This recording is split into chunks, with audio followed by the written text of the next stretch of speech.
না আছে। প্রতিটা মানুষের গতিবিধি এদেশের গোয়েন্দা সংস্থার কাছে আছে।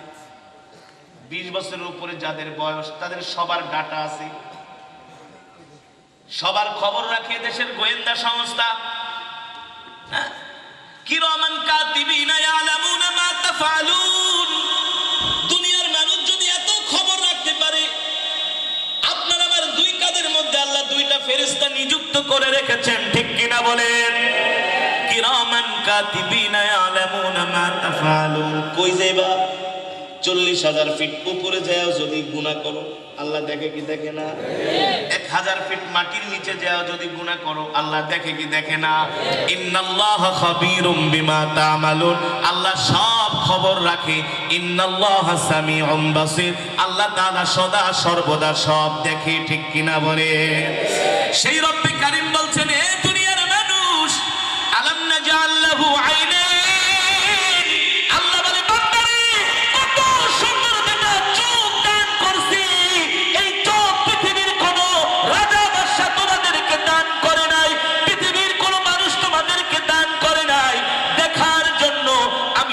তোমাদের যেই চোখ দুইটা দান করছি, এই চোখের আলো যদি আমি নিয়ে যাই, এই চোখের পাওয়ার যদি আমি নিয়ে যাই, পৃথিবীর কোন ডাক্তার তোমাদের এই চোখের পাওয়ার ফিরিয়ে দিতে পারবে না। পারবে? ওয়ালিসানা ওয়া শাফাতাইন। আল্লাহ বলে কথা বলার জন্য কত সুন্দর দুইটা ঠোঁট দিয়েছেন বান্দা, কত সুন্দর করে কথা বলো। এই যে কথা বলার ক্ষমতা আমি আল্লাহ তোমাদেরকে দান করছি। আমি আল্লাহ যদি তোমাদেরকে বাক রুদ্ধ করে দেই, তোমাদের কথা বলার ক্ষমতা যদি নিয়ে নেই, পৃথিবীর কোন রাজা বাদশা, কোন ডাক্তার কবিরাজ তোমাদেরকে কথা বলার ক্ষমতা দিতে পারবে না। পারবে? জোরে বলেন, পারবে? পারবে না। বাংলাদেশের একজন নামকরা এমপি, আমি যখন ছোটবেলা পুরান ঢাকায় চকবাজার শাহী মসজিদে কোরআন তেলাওয়াত শিখতাম আমার ওস্তাদ কারি ওবায়দুল্লাহ সাহেব রহমতুল্লাহ আলাইহির কাছে, যিনি সর্বপ্রথম রেডিওতে আজান দিয়েছেন, সংসদে কেরাত পড়েছেন, আমার যিনি ওস্তাদ। ওই ছোটবেলায় যখন কেরাত পড়তাম দেখতাম একজন লোক আসতো মাঝে মাঝে, ওই এলাকার এমপি, নাম হলো হাজী সেলিম। হাজার হাজার কোটি টাকার মালিক। কথা বল, সম্পদের অভাব আছে? সম্পদের অভাব নাই।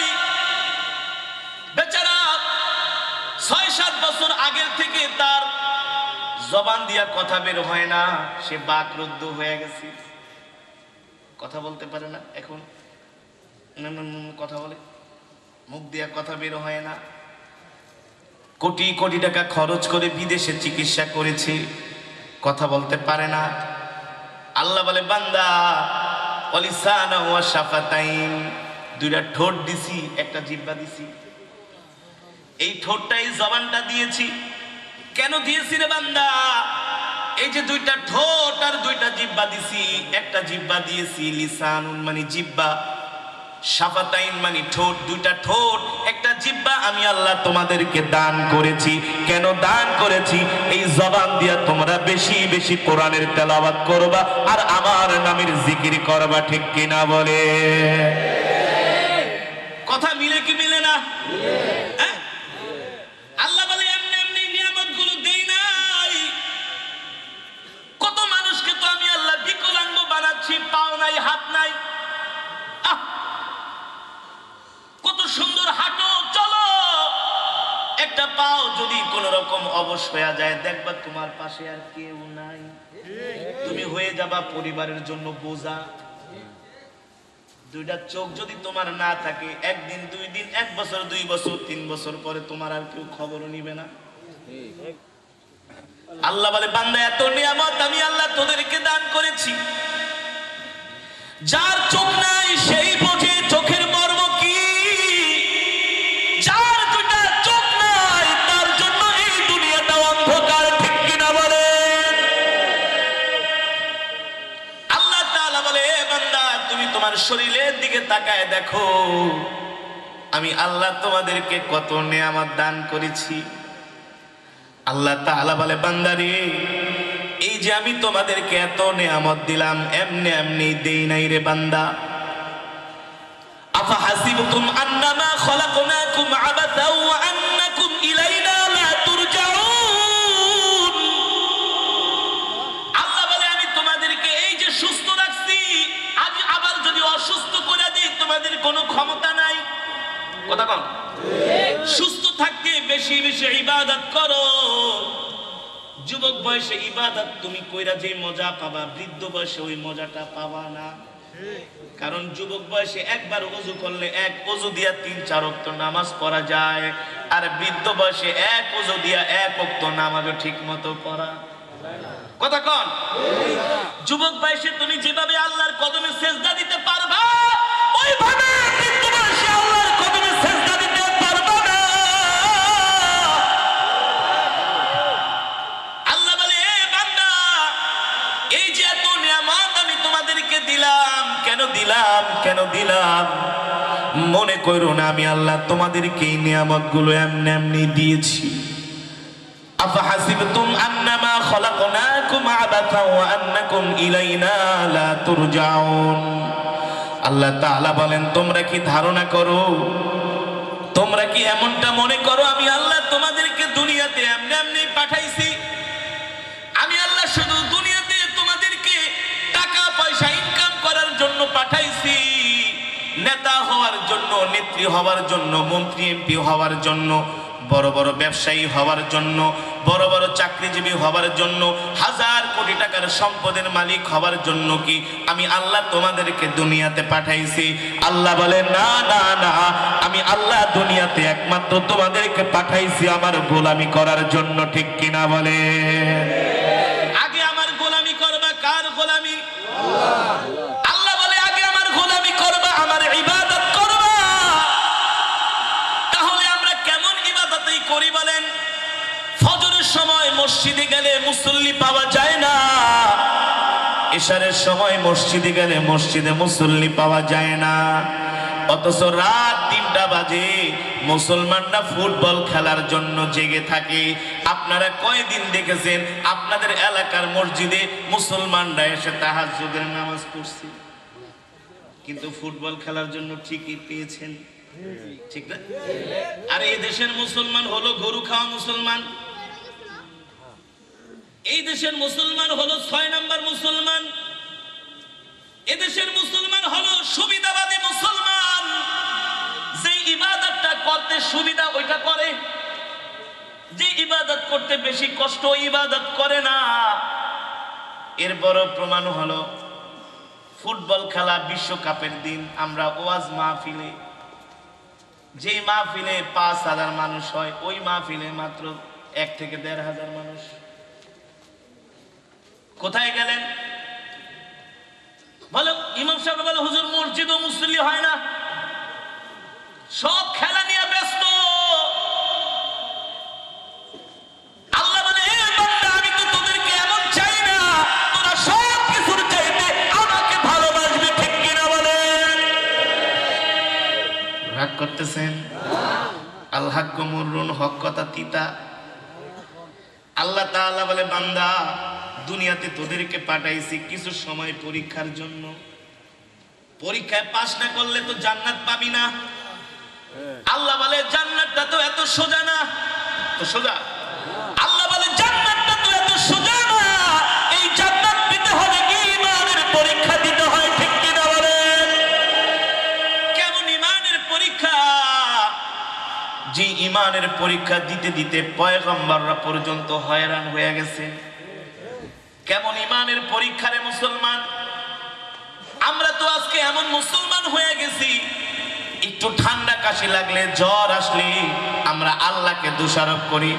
আল্লাহ 2 দিন পর পর শুধু আপনি আমাকে এই রোগ দেন। কত মানুষ আছে তারা কত সুস্থ, অথচ তাদের কোনো রোগ হয় না। আল্লাহ আপনি শুধু আমাকেই দেখেন, ওই সমস্ত মানুষদের দেখেন না। আমরা আল্লাহকে এমন দোষারোপ করি কিনা? ঠিক কিনা বলে? ঠিক না? অথচ আল্লাহ বলে বান্দা আমি আল্লাহ তোদেরকে এত নিয়ামত দিলাম, এ বান্দা আমি তোদেরকে এত নিয়ামত দিলাম, আমি আল্লাহ তোদেরকে এমনি এমনি ছেড়ে দিব না। দুনিয়ার দুনিয়ার জমিনে আমার যারা পেয়ারা বান্দা হবে তাদেরকে আমি আল্লাহ ঈমানের পরীক্ষা করব। কিসের পরীক্ষা? আল্লাহ বলে এত নিয়ামত এমনি এমনি দিই নাই, ঈমানের পরীক্ষা দিতে হবে তোমাদেরকে। আল্লাহু আকবার। এই কারণেই তো পয়গম্বর আইয়ুব আলাইহিস সালামকে আল্লাহ তাআলা 1 বছর 2 বছর 3 বছর 4 বছর 5 বছর না, পয়গম্বর আইয়ুব আলাইহিস সালামকে আল্লাহ তাআলা 18 বছর পরীক্ষা দিয়েছেন। কত বছর? 18 বছর। কেমন পরীক্ষা?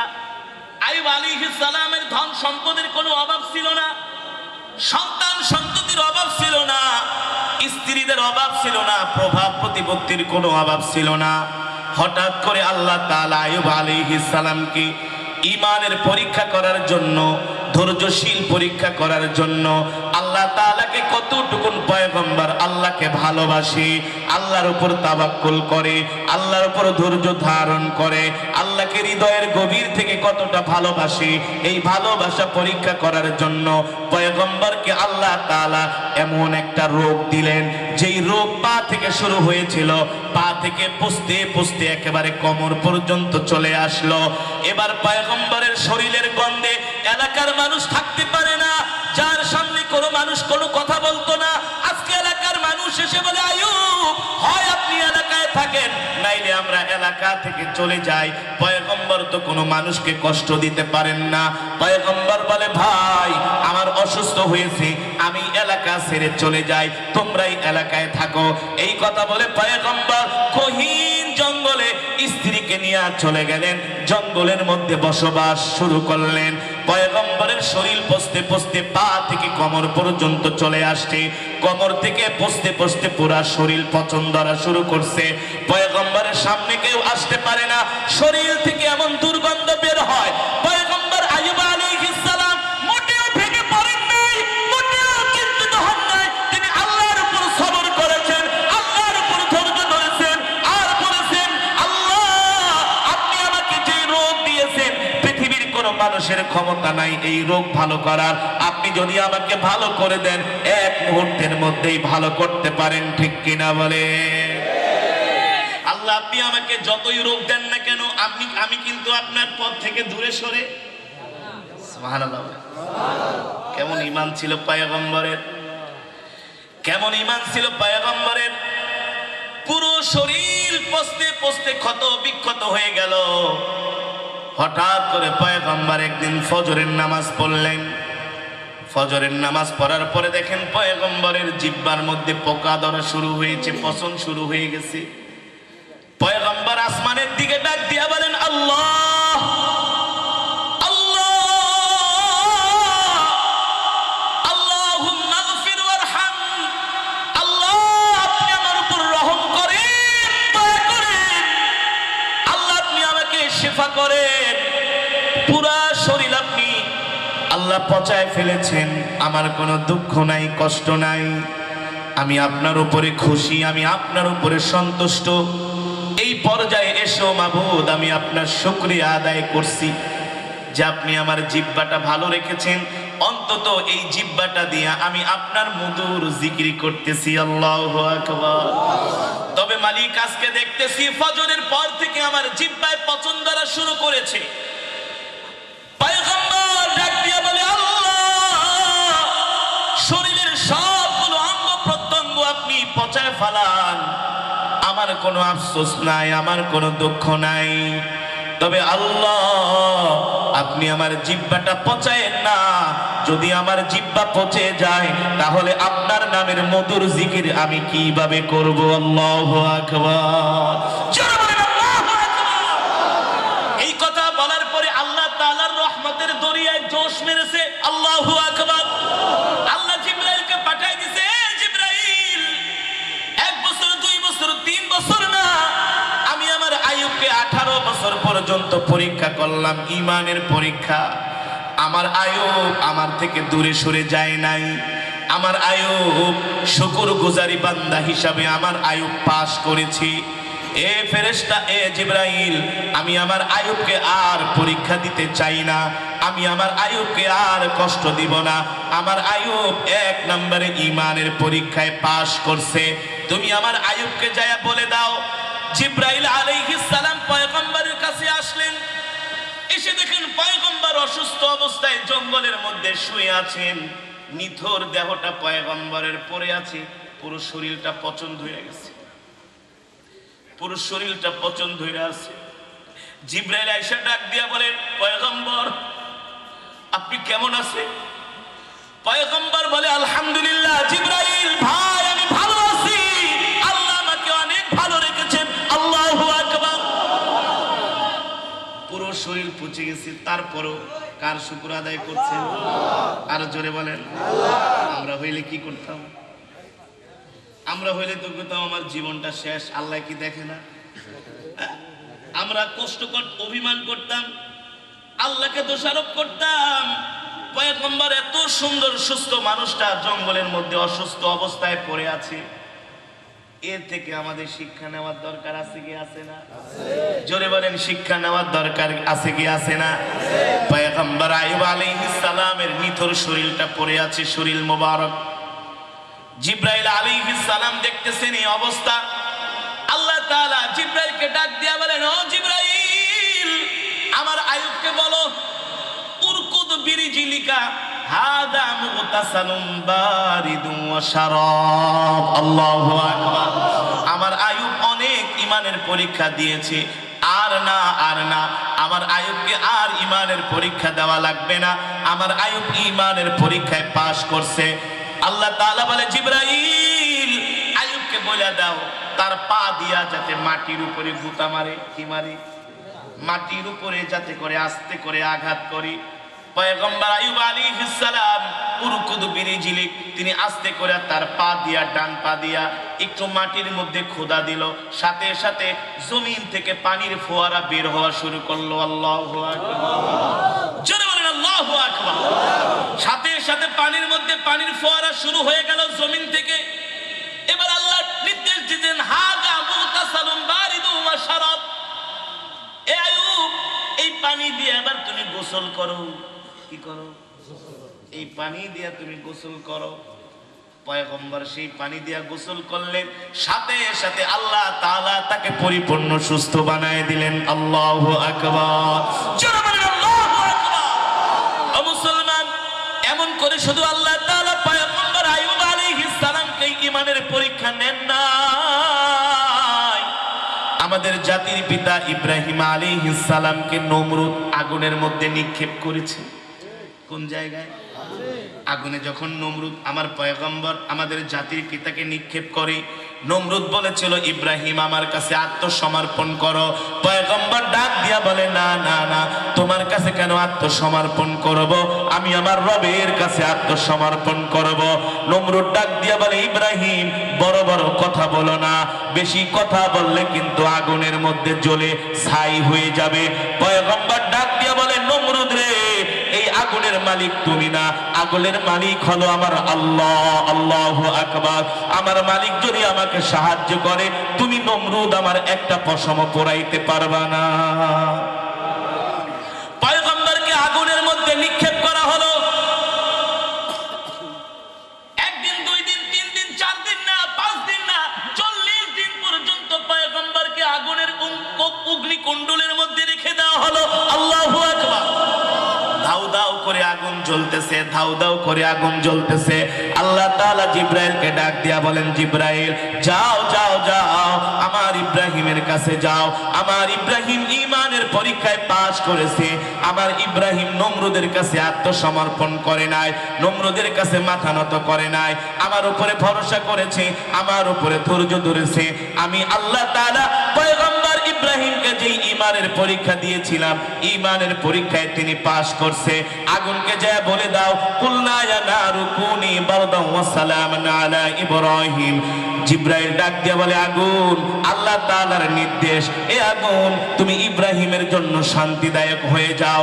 এ আগুন এত গরম হবে না যাতে ইব্রাহিম কষ্ট পায়, আর এত ঠান্ডাও হবে না যাতে ইব্রাহিমের ঠান্ডা লেগে যায়। সালামুন আলা ইব্রাহিম, ইব্রাহিমের জন্য শান্তিদায়ক হয়ে যাও। 40 দিন পর্যন্ত পয়গম্বরকে আগুনের মধ্যে নমরুদ পোড়াইলো। পয়গম্বরের একটা পশম করতে পারে না। শেষ পর্যন্ত নমরুদ ডাক দিয়ে আগুনকে বলে, আগুন ইব্রাহিমের একটা পশম জ্বালানোর কি তোমার কোনো ক্ষমতা নাই? এ আগুন তোমার ক্ষমতা কি শেষ হয়ে গেছে? আগুন ডাক দিয়ে বলে, এ নমরুদ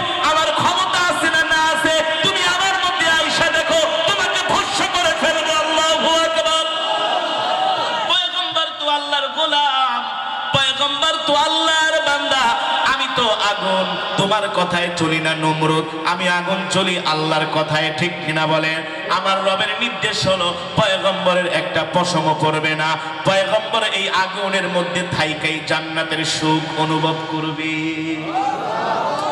এই কারণে মুসলমান ইমানের পরীক্ষা না দিয়া আল্লাহ কাউকে জান্নাত দিবে না। আল্লাহ তাআলা বলেন, ইন্নাল্লাহা আশতারা মিনাল মুমিনিনা আনফুসাহুম ওয়া আমওয়ালাহুম বিআন্না লাহুমুল জান্নাহ। আল্লাহ তাআলা বলে, ও নবী, দুনিয়ার মানুষদেরকে বলে দেন, আমি আল্লাহ দুনিয়ার মানুষদেরকে জান্নাত দিব, তবে শর্ত হলো দুইটা। কয়টা? ঠিক কিনা বলেন? আল্লাহ বলে জান্নাত দিব, শর্ত হলো দুইটা। এক নম্বরে আমার রাস্তায় তোমাদের জান, তোমাদের মাল খরচ করতে হবে, আর দুই নম্বরে আমার রাস্তায় তোমাদের জান খরচ করতে হবে। এ বান্দা, যদি তুমি আমার কাছে জান্নাত চাও, ঈমানের পরীক্ষা না দিয়া জান মাল আল্লাহর রাস্তায় কোরবানি না করে আমি আল্লাহ তোমাদের কাউকেও জান্নাত দিব না, ঠিক কিনা বলে? এই কারণে মুসলমান, আল্লাহ তাআলা আমাদেরকে দুনিয়াতে পাঠাইছেন আল্লাহর গোলামি করার জন্য। আল্লাহর গোলামি কি? 5 ওয়াক্ত নামাজ আমাদেরকে জামাতের সাথে পড়তে হবে। দুঃখের সাথে বলতে হয়, আজকে মসজিদে গেলে মুসল্লি পাওয়া যায় না, জোহরের নামাজে মুসল্লি পাওয়া যায় না, আসরের নামাজে মুসল্লি পাওয়া যায় না, মাগরিবের নামাজে মুসল্লি পাওয়া যায় না, ইশারের নামাজে মুসল্লি পাওয়া যায় না, ফজরের নামাজে মুসল্লি পাওয়া যায় না। এই কারণে আল্লাহ বলেন, ইয়া আইয়ুহাল ইনসান, এ দুনিয়ার মানুষ, এমন কোন শক্তি তোদেরকে ধোঁকা দিয়ে আমার রব থেকে দূরে সরায় রাখলো?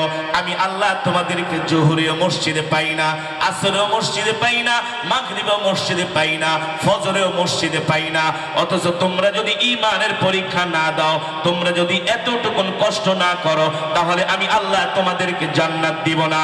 আমার পয়গম্বর দিকে তাকায় দেখো, আমার পয়গম্বর আইয়ুব 18 বছর ঈমানের পরীক্ষা দিয়েছে। আমার পয়গম্বর নূহের দিকে তাকায় দেখো, আমার পয়গম্বর নূহকে আমি আল্লাহ নৌকার মধ্যে কইরা সারা দুনিয়া ঘুরাইছি, মাছের পেটে রাখছি, কিন্তু আমার নূহ কখনো ঈমান হারা হয় নাই, ঠিক কিনা বলেন? অথচ আমরা এমন গরু খাওয়া মুসলমান, নামাজ 5 ওয়াক্তর 1 ওয়াক্ত নাই, তারপরে বলে আমার ঈমান ঠিক আছে। এমন মানুষ আছে কি? আছে না? আল্লাহ বলে, না না না, কার ঈমান কত মজবুত সেটা বোঝা যায় ফজরের নামাজ পড়ার দ্বারা। এই শীতের দিনে পারলে ঠান্ডা পানি দিয়ে উজু করে নামাজটা পড়েন। এই শীতের দিনে ঠান্ডা পানি যেখানে লাগাই মনে হয় সেইখান দিয়ে অবশ হয়ে যায় না? ঠান্ডা পানি নাকের মধ্যে লাগানোর সাথে নাক দুটা বন্ধ হয়ে যায়।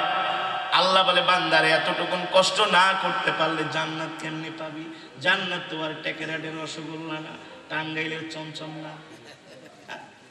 জান্নাত যদি এমনি পাওয়া যাইতো, পয়গম্বর আইয়ুব আলাইহিস সালামের 18 বছর পরীক্ষা দেওয়ার কোনো দরকার ছিলই না।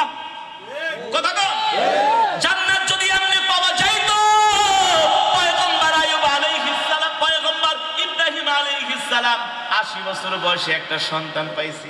কয় বছর? 80 বছর বয়সে একটা সন্তান পাইছে।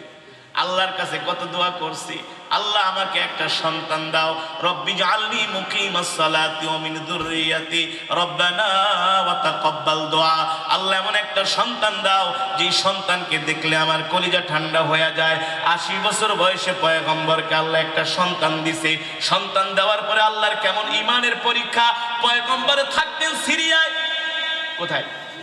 মক্কা থেকে সিরিয়া হাজার হাজার কিলোমিটার দূরে। আল্লাহ নির্দেশ দিলেন, ইব্রাহিম, তোমার সন্তানটা আর স্ত্রীটাকে তুমি মক্কায় একটা জঙ্গলের মধ্যে ফালাই দিয়ে আসো। কেমন আল্লাহর পরীক্ষা! সন্তান আর স্ত্রীকে জঙ্গলের মধ্যে ফেলে পয়গম্বর চলে যায়। স্ত্রী হাজেরা আলাইহিস সালাম ডাক দেয়, স্বামী, বুঝলাম না, এই জঙ্গলের মধ্যে ঘর নাই, বাড়ি নাই, থাকার মতো কোনো জায়গা নাই, 2 পাহাড়, সাফা আর মারওয়া। ওই সময় তো মক্কাটা আধুনিক মক্কা ছিল না, একটা বন জঙ্গল ছিল। ওই জঙ্গলের মধ্যে বড় বড় হিংস্র প্রাণী ছিল, বড় বড় হিংস্র প্রাণী ছিল। খাবার দাবারের কোনো ব্যবস্থা নাই। যতটুকুন পানি পয়গম্বর দিয়ে গিয়েছিলেন, পানিগুলো খেতে খেতেও শেষ হয়ে গেছে। পয়গম্বর চলে যায়, হাজেরা আলাইহিস সালাম কান্না করে, চোখ দিয়া পানি ঝরে, ছোট বাচ্চা। বাপ ছাড়া থাকতে পারে না। পয়গম্বর পিছনের দিকে তাকায় আর কান্না করে। স্ত্রী জিজ্ঞেস করে, স্বামী জঙ্গলের মধ্যে রেখে যাচ্ছেন, কারণটা কি? আকাশের দিকে হাত উঠায় বলে, এটা আমার নির্দেশ না। কার? জোরে বলেন কার? স্ত্রী সন্তানকে জঙ্গলের মধ্যে রেখে গিয়েছেন। কলিজাটা ছিঁড়ে যায়, কিছু করার নাই। হুকুম কার? আল্লাহর হুকুম। পয়গম্বররা আল্লাহর হুকুম পালন করতে করতে নিজের জীবন পর্যন্ত দিয়ে দিয়েছেন। আর আমরা এমন এমন গরু খাওয়া মুসলমান হয়ে গেছি। আমরা মুসলমানরা 5টা ওয়াক্ত নামাজ জামাতের সাথে যায়া পড়তে রাজি না, ঠিক কিনা বলে? ফুটবল খেলা দেখার জন্য হাজার হাজার মানুষ রাত্রিবেলা ঘুম থেকে জাগ্রত হয়, অথচ এমন মুসলমান পাবেন না যারা রাত 2টা বাজে উঠে তাহাজ্জুদের নামাজ পড়ে, কোরআনের তেলাওয়াত করে, ঠিক কিনা বলে? এই কারণেই তো আল্লাহ বলছেন, ইয়া আইয়ুহাল ইনসানু মা গাররাকা বিরাব্বিকাল কারীম। বান্দারে এমন স্বার্থপর কেমনে হইলি? এ বান্দা এত পাষণ্ড কেমনে হইলি? আমি আল্লাহ তোদেরকে এত নিয়ামত দিয়া দুনিয়াতে পাঠাইলাম, আমার হুকুম মানুষ না, আমার হুকুম মানুষ না। বান্দারে মনে করিস না আমি আল্লাহ তোদেরকে এমনি এমনি ছেড়ে দিব। এ বান্দা, আমার হুকুম না মাইনা যদি কবরে আসোস, আমি আল্লাহ কিন্তু কড়াই গন্ডাই হিসাব নিকাশ নিয়ে দেখায় দিব, ঠিক কিনা বলেন? এই কারণে আল্লাহ তাআলা বলছেন, এ দুনিয়ার মানুষ, আমি আল্লাহ তোমাদেরকে দুনিয়াতে পাঠাইছি একমাত্র আমার গোলামি করার জন্য, আমার হুকুম মানার জন্য, আমার কোরআনের তেলাওয়াত করার জন্য, আমার ইবাদত করার জন্য দুনিয়াতে পাঠাইছি। এ দুনিয়ার মানুষ, দুনিয়ার পিছনে মত্ত হয়ে যেও না। দুনিয়ার রং তামাশায় পড়া কবরকে ভুলে যেও না, আখিরাতকে ভুলে যেও না। কারণ তোমাদের এই হায়াতের জিন্দেগি বেশি সময়ের না, যে কোনো সময় মৃত্যু এসে তোমাদেরকে পাকড়াও করবে, ঠিক কিনা বলে? মৃত্যু এসে আমাদেরকে পাকড়াও করবে। যে কোনো সময় মালাকুল মউত আমাদের সামনে এসে হাজির হয়ে যাবে। আপনাদের এলাকায় গোরস্থান আছে না? আছে? এই যে সামনে গোরস্থান না, আল্লাহ, গোরস্থানের মূর্তি কান্না সব দেখতেছে। আমি তো বয়ানের আগেই বলেছি, মূর্তি কান্না সব দেখে আর বলে, দুনিয়ার মানুষ বেশি করে কোরআন শোন, কারণ কোরআন শুনলে এক এক হরফে কয় নাকি? 10 নাকি। কবরবাসী বলে, এই নেক এখন আর আমরা কামাই করতে পারবো না, কারণ চোখ দুটা বন্ধ হয়ে গেলে আমলের দরজাও। অথচ কবর আমাদেরকে দৈনিক ডাকে, ইয়া আইয়ুহাল ইনসান, এ দুনিয়ার মানুষ, আল কবরু ওয়াহিদা। কবর বলে, আমি কিন্তু একাকিত্বের ঘর। আবার কবর ডাক দিয়া বলি, ইয়া আইয়ুহাল ইনসান, এ দুনিয়ার মানুষ, শুধু দুনিয়ার পিছনে ছুটিস না, শুধু দুনিয়ার পিছনে ঘুরিস না, শুধু সম্পদ কামাই করার জন্য পাগল হয়ে যাইস না। এ দুনিয়ার মানুষ, কবরের কথা স্মরণ করিস। আল কবরুত তুরাব, আমি কবর হলো মাটির ঘর। আবার কবর ডাক দিয়া বলে, এ দুনিয়ার মানুষ, ইয়া আইয়ুহাল ইনসান, আল কবরু গুরফা, আমি কবর হলাম অন্ধকার ঘর। এ দুনিয়ার মানুষ, তোমরা আমার মধ্যে আসবা, সাবধান সাবধান, বিছানা ছাড়া আইসো না। এ দুনিয়ার মানুষ, সামানা ছাড়া আইসো না। আমি কবর এমন এক ঘর, এখানে কোনো বিছানা নাই, এখানে কোনো বাতি নাই। আমি কবর অন্ধকার ঘর, বিছানা আর বাতি ছাড়া আইলে এই কবরের মধ্যে তোমরা কিছুই দেখতে পাবা না, ঠিক কিনা বলে? অথচ আল্লাহর পয়গম্বরের স্ত্রী আমাদের আম্মাজান খাদিজাতুল কুবরা রাদিয়াল্লাহু তাআলা আনহা, আল্লাহর পয়গম্বরের প্রিয়তমা স্ত্রী, জান্নাতের অধিবাসী, জান্নাতের মেহমান, কেমন ঈমানের পরীক্ষা দিয়েছিলেন। আল্লাহর পয়গম্বরকে বিবাহ করলেন, 40 মণ স্বর্ণ আল্লাহর রাস্তায় দান করে দিলেন। পয়গম্বরের স্ত্রী আম্মাজান খাদিজা রাদিয়াল্লাহু তাআলা আনহা কেমন ঈমানের পরীক্ষা দিয়েছিলেন। আল্লাহ নবীকে বিবাহ করলেন, কোনদিন একটু শান্তিতে পেট ভরে খেতে পারেন নাই, ভালো একটা জামা পরতে পারেন নাই। আল্লাহর নবী দ্বীনের দাওয়াত দেয়, আম্মাজান খাদিজা আল্লাহর নবীকে রান্না করে দেয়, আল্লাহর নবীর সহযোগী হয়, আল্লাহর নবীকে সব কাজে আম্মাজান খাদিজা রাদিয়াল্লাহু তাআলা আনহু আল্লাহর নবীর আগে পাশে থাকে। আল্লাহর নবীকে কোনো কাফেরেরা কষ্ট দিলে আম্মাজান খাদিজা আল্লাহর নবীকে সান্ত্বনা দেয়। নবী আমার হেরা গুহায় ধ্যানে মগ্ন থাকে। মক্কা থেকে কত দূরের রাস্তা হেরা গুহা, 1000 ফিট উপরে পাহাড়ের, 1000 ফিট উপরে পাহাড়, সেই পাহাড়ে হেরা গুহায় আম্মাজান খাদিজা খাদিজা রাদিয়াল্লাহু তাআলা আনহা খাবার রান্না করে করে আল্লাহর নবীকে হেরা গুহায় পৌঁছে দিয়ে আসে। আম্মা জান দ্বীনের জন্য এত কোরবানি, আম্মা জানের দ্বীনের জন্য এত খেদমত, আল্লাহ তাআলা এই কোরবানি করার কারণে আম্মা জান খাদিজা রাদিয়াল্লাহু তাআলা আনহুর উপরে সন্তুষ্ট হয়ে গেছেন। আল্লাহু আকবার। জান্নাতি আম্মা জান খাদিজা জান্নাতি হওয়া সত্ত্বেও, এত ঈমানের পরীক্ষা দেওয়া সত্ত্বেও আম্মা জান আল্লাহর নবী হঠাৎ করে একদিন রাত্রিবেলা ঘরে আসছেন গভীর রজনীতে, এসে নবীজি দরজায় নক করলেন। আম্মা জান খাদিজা দরজাটার সাথে সাথে খুলে দিছে, সাথে সাথে আম্মা জানের চোখে পানি। নবীজি ডাক দিয়া বলেন, লিমা তাবগিয়া খাদিজা, এই খাদিজা তুমি এই গভীর রাত্রে কান্না করো কেন? নবীজি তাকায় দেখে আম্মা জান খাদিজার শরীর মোবারকে যে কাপড়, এই কাপড় এমন ছিঁড়েছে, কাপড়ের মধ্যে আর তালি দেওয়ার মতো কোনো জায়গা নাই। নবীজি ভেবেছে হয়তো বা আম্মা জানের কাপড় ছিঁড়ে গেছে, নবীজির পকেটে পয়সা নাই, নবীজি নতুন কাপড় কিনে দিতে পারে না। এত বড় লোকের মেয়ে, এত ধনাঢ্য পরিবারের মেয়ে, এই কারণে আম্মা জান কষ্ট পাইতেছে। নবীজি ডাক দিয়া বলে, ইয়া খাদিজা লিমা তাবকি, ও আমার প্রিয় খাদিজা তুমি কান্না করে কেন? তোমার চোখের পানি কি আমি সইতে পারি নাকি? আম্মা জান খাদিজার চোখের পানি থামে না। নবীজি ডাক দিয়া বলে, খাদিজা কান্না করো না, তোমার কান্না রাহমাতুল লিল আলামিন সইতে পারে না, আমি সইতে না পারলে আমার আল্লাহও সইতে পারবে। আম্মা জান খাদিজা এবার মুখ খুলছি, ওগো প্রাণের স্বামী, আমি কোনো কাপড়ের জন্য কাঁদি না, খাওয়ার জন্য কাঁদি না, টাকা পয়সা গাড়ি বাড়ি স্বর্ণ অলংকারের জন্য কাঁদি না। আল্লাহর পয়গম্বর ডাক দিয়ে বলে, তাহলে কেন কাঁদো? ওগো প্রাণের স্বামী, আমি রাত্রবেলা ঘুমাইতে পারি না কবরের চিন্তায়। কিসের চিন্তায়? অথচ আম্মা জান খাদিজা জান্নাতি। আল্লাহর পয়গম্বর হাত ধরে বলে, খাদিজা তুমি কেঁদো না। ও মা বোনেরা, আপনারা ভালো করে কথাটা ভালো করে শোনেন। আম্মা জান খাদিজা রাদিয়াল্লাহু তাআলা আনহা জান্নাতি, তারপরেও আল্লাহর নবীর হাত ধরে বলে, ওগো আল্লাহর পয়গম্বর, আমি কবরের চিন্তায় রাত্রবেলা ঘুমাইতে পারি না, আমি ঠিক মতো খেতেও পারি না, ওই কবরে আমি একা একা কিভাবে থাকবো, যে কবরে নাই কোনো বাতি, নাই কোনো সাথী। আল্লাহু আকবার।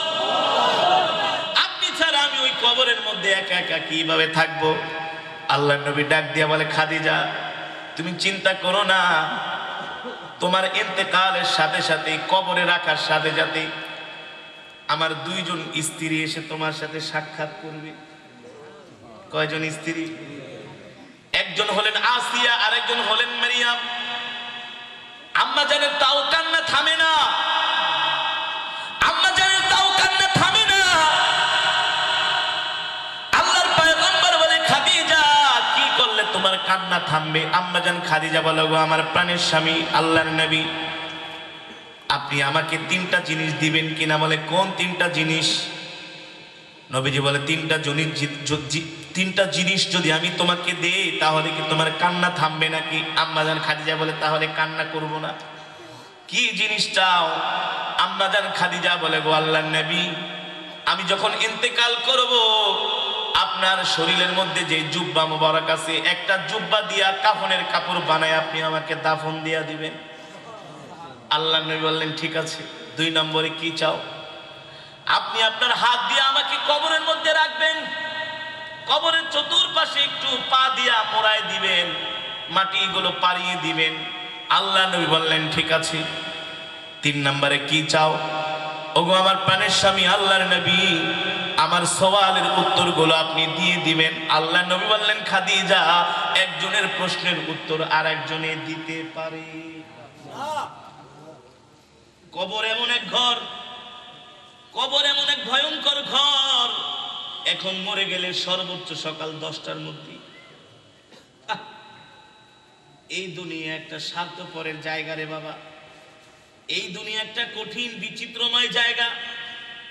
যত দিবেন ততই আপনি ভালো, দিবেন না তো কষ্ট করে সম্পদ কামাই করতেছেন, সন্তানরা যদি আল্লাহওয়ালা হয়, দিনদার হয়, পরহেজগার হয়, ইন্তেকালের পরে আপনার জন্য কান্নাকাটি করবে, দোয়া করবে। আর সন্তানগুলা যদি আল্লাহওয়ালা না হয়, দিনদার পরহেজগার মুত্তাকিন যদি না হয়, সে যদি মানুষের মতো মানুষ না হয়, ইন্তেকালের পরে আপনাকে গালিও দিতে পারে। বিশ্বাস হয় না? গালিও দিতে পারে যে বাবা আপনি দোকানটা কিনে আবার বিক্রি করলেন কেন, এই জায়গাটা আপনি কেন বিক্রি করলেন, এর আগে কেন বললেন না। যতদিন দিবেন ভালো, দিতেছেন ভালো, একদিন দেওয়া বন্ধ করে দেন, আপনি কারো কাছেই ভালো না। স্বার্থপরের দুনিয়া, আসছেন একা, যাইবেনও একা, কেউ যাবে না। আপনার কবরের হিসাব আপনাকেই দিতে হবে, আমার হিসাব আমাকেই দিতে হবে, কেউ কারো হিসাব। ইয়াউমা ইয়াফিরুল মারউ মিন আখিহি ওয়া উম্মিহি ওয়া আবিহি। আরে আল্লাহ বলতেছেন, আমি তো বলি না, আল্লাহ বলে হাসরের ময়দানে কেউ কারো পরিচয় দিবে না। আপনার নেক আমলই আপনার সঙ্গে যাবে। এই যে আজকে মাদ্রাসায় দান করলেন, এই দানই সঙ্গে যাবে। এই যে মাদ্রাসায় কোরআনের তেলাওয়াত হয়, এই ছাত্রদের তেলাওয়াতের সওয়াবই কবরে যাবে, আর কিছু যাবে না। এই কবরে হাজার হাজার কোটি টাকা, লাখ টাকা নিয়ে কবরে যেতে পারবেন না। এই যে কোরআনের মাহফিলে রাত গভীর পর্যন্ত বসে আছেন, এই বসে থাকার সওয়াবটাই কবরে যাবে, ঠিক কিনা বলেন? আল্লাহ দেখে তার বান্দা তাকে কতটুকু ভালোবাসে। আমি গত 3 মাস আগে মক্কার সফরে গিয়েছিলাম, বাইতুল্লাহর সফরে। সেখানে জানেন একটা হাজরে আসওয়াদ পাথর আছে, আছে না? দেখবেন মক্কার যত কাজ কার্যক্রম সব কিন্তু সুন্দর সুশৃঙ্খল সিরিয়াল মাফিক, শিডিউল মাফিক হয়। একটা উল্টাপাল্টা করার ক্ষমতা কারো। কিন্তু হাজরে আসওয়াদ পাথরটা চুমা দিতে গেলে খালি ধাক্কা ধাক্কি আর পারাপারি, ধাক্কা ধাক্কি আর পারাপারি। কেন ওই জায়গায় তো চাইলে মক্কা শরীফের কর্তৃপক্ষ তারা পারে সিরিয়াল মাফিক হাজরে আসওয়াদ পাথরটা চুমু দেওয়ার জন্য ব্যবস্থা করতে। 1400 বছর ধরে আজও পর্যন্ত এইভাবে হাজরে আসওয়াদ পাথরটা চুমু দিচ্ছে, ধাক্কা ধাক্কি পারাপারি করে। কারণ কি? কারণ হলো আল্লাহ দেখে তার বান্দা তার জন্য কতটা পাগলামি করে। পাগলামি না করলে কেউ কাকে ভালোবাসে না, কথা বল, ভালোবাসে? আল্লাহ দেখে বান্দা তার জন্য কতটুকুন করে। আল্লাহর এমন পাগল বান্দা আছে যারা রাত 3টা বাজে তাহাজ্জুদের নামাজে দাঁড়ায় যায়। আল্লাহর এমন পাগল বান্দা আছে যারা রাস্তা দিয়ে হাঁটে আর জিকির করে। আমাদের কাছে দেখলে মনে হয় বেটা পাগল, কিন্তু কার পাগল? ওই যে হাজরে আসওয়াদ পাথরটা চুমা দিতে যায় কত আল্লাহর কাছে দোয়া করে, আল্লাহ একবার সুযোগ করে দেন, ঠিক কিনা বলেন? হাদিস শরীফে এসেছে, কেউ যদি একবার হাজরে আসওয়াদ পাথর চুমা দেয়, আল্লাহ তাআলা তার জিন্দেগীর সব গুনাহগুলো মাফ করে দেয়। কিন্তু বান্দার হক নষ্ট করলে আল্লাহ সেটা কিন্তু আবার এই জায়গায় আবার কইেন না যে হুজুর সব গুনাহ মাফ করে দেয়। তাহলে তো আমি ভাই বোনের সম্পদ মারছি, আমারে আল্লাহ ধরবো না, এটা কিন্তু না। বান্দার হক আল্লাহ মাফ করবে না। আর দুনিয়াতে যত গুনাহ করবেন আল্লাহ তাআলা সব গুনাহগুলো মাফ করে দিবে। আল্লাহু আকবার। ওই জায়গাও দেখে আল্লাহর কোন বান্দারা আল্লাহর এই বরকতি জান্নাতি পাথরটা চুমা দেওয়ার জন্য পাগলামি করে, ঠিক কিনা বলে? এ কারণে আল্লাহর পাগল হতে হবে। কার পাগল? আল্লাহ। যারা বলেন কার পাগল? যত পয়গম্বরদের ঈমানি পরীক্ষা আল্লাহ নিয়েছেন সবাই ছিলেন আল্লাহর পাগল। সবাই ছিলেন কি? আল্লাহর পাগল। সবাই আল্লাহ তাআলাকে এমন ভালোবেসেছেন, আল্লাহ তাআলাকে, আল্লাহ তাআলার ভালোবাসার কাছে তাদের আর কোনো ভালোবাসা স্থান পায় না। কিন্তু আমরা আজকে নিজেকে মুসলমান দাবি করি, কিন্তু আমরা আল্লাহ তাআলার জন্য একটু কোরবানি করতে চাই না, আল্লাহ তাআলার জন্য একটু কষ্ট করতে চাই না। যে আমার মালিককে কষ্ট খুশি করার জন্য যদি আমাকে একটু ছাড় দিতে হয়, আমাকে যদি কিছু ত্যাগ করতে হয়, আমি ছাড় দিব, ত্যাগ করব, কিন্তু আমি আমার মালিককে অসন্তুষ্ট করব না, ঠিক কিনা বলে? এই মুসলমানই বাংলাদেশে অভাব। এই মুসলমানই কি বাংলাদেশে অভাব? এই মুসলমানই বাংলাদেশে অভাব। আমরা কোরবানি দিতে চাই না, ঈমানের পরীক্ষা দিতে চাই না। আমরা শুধু সহজ সহজ আমল টুকুন করতে চাই, কিন্তু না, যারা আল্লাহর পাগল, যাদের ঈমান মজবুত, তারা আল্লাহ তাআলার জন্য সবকিছু মানতে রাজি আছে, ঠিক কিনা বলে? সবকিছু মানতে রাজি আছে, সবকিছু ছাড়তে রাজি আছে। কার জন্য? আল্লাহর জন্য। যারা আল্লাহর জন্য মানতে রাজি, ছাড়তে রাজি, তারাই আল্লাহর পেয়ারা বান্দা, ঠিক কিনা বলে? তাহলে এই শীতের দিনে ফজরের নামাজটা উজু কইরা ঠান্ডা পানি দিয়া অথবা গরম পানি দিয়া উজু কইরা পড়েন, অনেক কষ্ট। কি অনেক? যেই আমলে যত বেশি কষ্ট, ওই আমলে তত বেশি। গরমের দিনে ফজরের নামাজে সওয়াব, শীতের দিনে তার চাইতে আরো বেশি সওয়াব, কারণ শীতের দিনে কষ্ট বেশি। শীতের দিনে কি কষ্ট বেশি। এশারের নামাজটা জামাতের সাথে পড়বেন, ঠান্ডা পানি দিয়ে ওযু করে নামাজ পড়তে কষ্ট বেশি।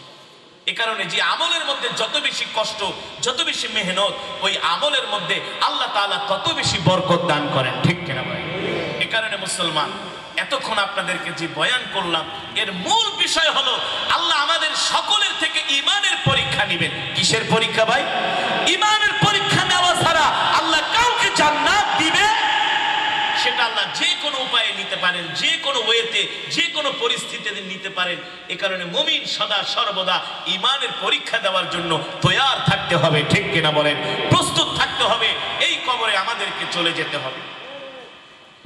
হযরত খাদিজা রাদিয়াল্লাহু তাআলা আনহা আল্লাহর নবীকে যে তিনটা বিষয় আল্লাহর নবীর কাছে চেয়েছিলেন, কোন তিনটা বিষয় মনে আছে নাকি? এক নম্বরে আল্লাহর নবীকে বলেছিলেন, ওগো নবীজি, আপনার শরীরের জুব্বা মোবারকটা দিয়া কাফনের কাপড় বানায় দাফন দিবেন। দুই নম্বরে আপনার হাত দিয়ে আমাকে কবরের মধ্যে শোয়াবেন। আল্লাহর পয়গম্বর ইন্তেকালের পরে আম্মা জানকে নিজের জুব্বা মোবারক দিয়া কাফনের কাপড় বানায়া কবরের মধ্যে দাফন করে দিলেন। দুই নম্বরে আল্লাহর নবী নিজেই কবরে নামলেন, নিজের হাত দিয়ে আল্লাহর নবী আম্মা জান খাদিজাকে কবরের মধ্যে শোয়ালেন। আর বারবার আল্লাহর নবী আম্মা জান খাদিজা রাদিয়াল্লাহু তাআলা আনহার চেহারাটা কিবলার দিকে ফিরায় দেন। বারবার আল্লাহর নবী আম্মা জান খাদিজা রাদিয়াল্লাহু তাআলা আনহার চেহারাটা কিবলার দিকে ফিরায় দেন। আল্লাহর পয়গম্বর আম্মা জানের চেহারা কিবলার দিকে ফিরায় দেন, আর আল্লাহ তাআলা তার চেহারাটা ঘুরায়া আসমানের দিকে ফিরায় দেন। সুবহানাল্লাহ বলেন। নবীজি দেয় কিবলার দিকে, আল্লাহ দেয়, কিন্তু নবীজি তো আর জানে না আল্লাহ তাআলা তার চেহারাটা ঘুরায় দিচ্ছেন। একবার, দুইবার আম্মা জানের চেহারা, তিনবার পর্যন্ত যখন আসমানের দিকে ফিরে যায়, আল্লাহর নবী চিন্তায় পড়ে যায়, ব্যাপার কি? আমার খাদিজার চেহারা ঘুরাই পশ্চিম দিকে কিবলার দিকে, আর তার চেহারা হয়ে যায় আসমানের দিকে। নবীজি পেরেশান হয়ে গেলেন। আল্লাহ তাআলা জিবরাইলকে পাঠালেন, ও জিবরাইল, যাও যাও, আমার হাবিব কষ্ট পাইতেছে, আমার খাদিজার চেহারাটা কিবলার দিকে ঘুরায় আমি আসমানের দিকে ঘুরায় দেই, এই কারণে আমার হাবিব কষ্ট পাইতেছে। জিবরাইল আলাইহিস সালাম এসে বললেন, ওগো আল্লাহর নবী, আপনি কষ্ট পাবেন না, আপনি পেরেশান হবেন না। আল্লাহ তাআলা আপনার খাদিজার চেহারাটা আসমানের দিকে ঘুরায় দেওয়ার কারণ হলো আল্লাহ তাআলা খাদিজার উপরে এত সন্তুষ্ট হয়ে গেছে, এই কারণে আল্লাহ তাআলা চান খাদিজার চেহারাটা আসমানের দিকে থাকবে, আর আল্লাহ আরশে আজিম থেকে খাদিজার চেহারাটা দেখতে থাকবে। আল্লাহু আকবার, জোরে বলেন আল্লাহু আকবার। আর আল্লাহ তাআলা খাদিজার প্রশ্নের উত্তরগুলো আল্লাহ নিজেই দিয়ে দিয়েছে জান্নাতে। মুসলমান, এই কারণে কবরে আমাদেরকে যেতে হবে। আমাদের কবরে কি যাবে? নেক আমল, আমলে সালেহা, দান সদকা। আজকে যে মাদ্রাসার মাহফিলে আসছেন এতিমখানা, এই মাদ্রাসার ছাত্ররা হাফেজে কোরআন, তারা রাত ৩টা-৪টা বাজে উঠে কোরআন শরীফের তেলাওয়াত করে। আয়েশা দেখেন, রাত 4টা বাজে উঠা যায়, এই ঠান্ডা পানি দিয়ে ওযু করে তারা কোরআন পড়ে, তাহাজ্জুদের নামাজ পড়ে, ফজরের জামাতের সাথে নামাজ পড়ে, আবার ফজরের পরে সবাই মিলে সূরা ইয়াসিনের তেলাওয়াত করে। এই সওয়াব আপনাদের এলাকার প্রতিটা ঘরের মধ্যে পৌঁছায়। এই মাদ্রাসা মসজিদের কারণে, আলেম ওলামাদের কারণে এই জমিনের মধ্যে এত রহমত, এত বরকত। নাহলে যে করোনা আসছিল, এই করোনায় পুরো বাংলাদেশটাকে মেচাকার করে। মাঝে মাঝে এই দেশে ভূমিকম্প আসে, হালকা হালকা খালি ধাক্কা মারে, কিন্তু নড়ে চড়ে না। কেন নড়ে চড়ে না জানেন? এই জমিনে যত বেশি মাদ্রাসা, মসজিদ, আলেম ওলামা, পীর বুজুর্গ মাশায়েখ আছে, পৃথিবীর জমিনে এত হাফেজ, এত আলেম কোথাও নাই, কোথাও নাই। পৃথিবীর 20টা দেশ আমি ঘুরেছি, এত মাদ্রাসার ছাত্র কোথাও দিক নাই, এত হাফেজে কোরআন কোথাও নাই। সারা পৃথিবীর মধ্যে সবচেয়ে বেশি হাফেজে কোরআন হলো বাংলাদেশ, আলহামদুলিল্লাহ। সবচেয়ে বেশি হাফেজে কোরআন, এমন পীর বুজুর্গ, এত মাদ্রাসা। এই জমিন উর্বর জমিন, ইসলামের জন্য উর্বর জমিন। এই মাদ্রাসা ছাত্রদের দোয়ার কারণে, তেলাওয়াতের কারণে এই কবরের আযাব আল্লাহ কমায় দেয়। এই কারণে আমাদেরকে তো সকলকে তো এই গোরস্থানে আসতে হবে, ঠিক কিনা বলেন? আমাদের শেষ ঠিকানা কোথায়? গোরস্থানে, এখানে আসতে হবে। এখান থেকে তারপরে আল্লাহ তাআলা যাকে জান্নাত দেয় দিবেন, যাকে জাহান্নাম দেয় এটা মালিকের ইচ্ছা, কিন্তু আমলের উপরে নির্ভর করবে, ঈমানি শক্তির উপরে নির্ভর করবে, ঠিক কিনা বলেন?